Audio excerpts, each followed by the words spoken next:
Welcome to Second Take, the show that focuses on the issues behind the news. This week, South Africa had its first ever Green Economy Summit. Engineering News contributing editor Christy van der Merwe attended and joins me in studio. Christy, welcome to Second Take. Thank you. What was the thinking behind hosting the summit? Who attended and what was the main message? Well, I think it stems from the recognition that to remain globally competitive, South Africa has to consider the environment and its use of resources in every sphere of the economy, really.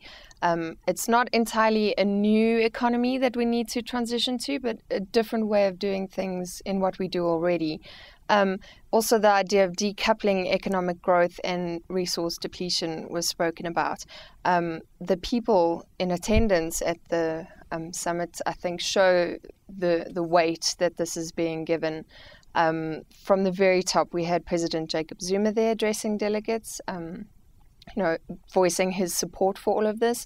We had Minister of Water and Environmental Affairs, Biel Wasinjika. We had the Minister of Economic Development, Ibrahim Patel, the Minister of Science and Technology, Naledi Pandor, the Deputy Minister of Public Works, Henrietta Bokopane-Zulu, the Minister of Mineral Resources, Susan Shabangu. So really a lot of people at the very top showing their support for this initiative. We also had representation from BUSA, Business Unity South Africa, and also Labour, although I think there was definitely not very much private sector involvement in the summit. There was a lot of government people there, a lot of environmental affairs, and a lot of economic development people. And I think also notably missing at the summit were the Department of Trade and Industry, and also, very importantly, the Departments of Energy. I think they probably should have been there as well. Minister Patel indicated at the summit that it's possible for South Africa to create 300,000 green jobs. Where are the low-hanging fruits, and do you think it is possible? That's debatable. I think job creation was definitely a very big focus at the summit. As we're emerging from this recession where millions of people lost their jobs, job creation and reducing the rate of unemployment is definitely top of the list for government right now.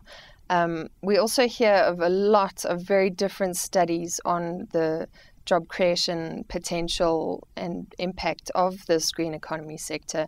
I think we have to be careful when looking at all of them because a lot of them come from very different places.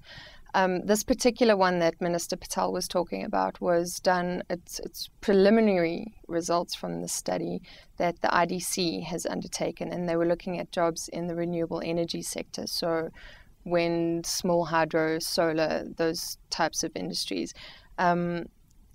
The job creation, I think, lies in the whole value chain there. So construction and civil engineering in the renewable energy industry, operation and maintenance, electrical distribution. So things that we already have a bit of expertise in. And also they'd done a case study on the wind sector and shown that there's a significant amount of manufacturing potential. Something like 80% of the components of a wind turbine could actually be locally manufactured. So areas where we already have a competitive advantage like steel industries and fiberglass and things like that, there we could create jobs. Also, other low-hanging fruits beyond wind, solar water heating, where we've seen some movement already. Green buildings, retrofitting of very inefficient buildings, getting them to be a bit more energy efficient. And also off-grid power. That seems to be where people are looking.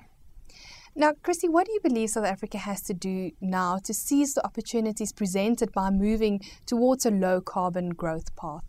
There's definitely a lot of work to be done. At the end of the summit, there was a draft statement of conclusion that was drawn up.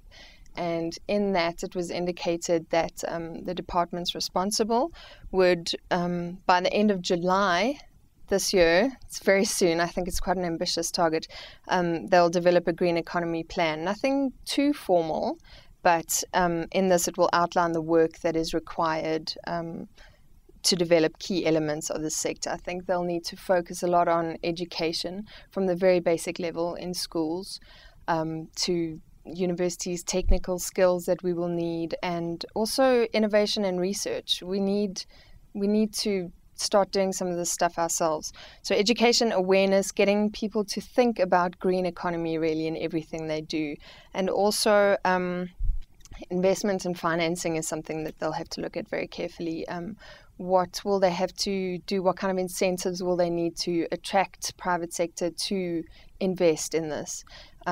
What kind of penalties might they need? Will we need a carbon tax? Those sorts of things need to be sorted out. And also policy and regulation, very important. If they're going to draw this up, it needs to be clear, coherent, well-coordinated policy going forward. Thank you very much. That is the Second Take show for this week. Thank you for watching, and join us again next time for more news analysis.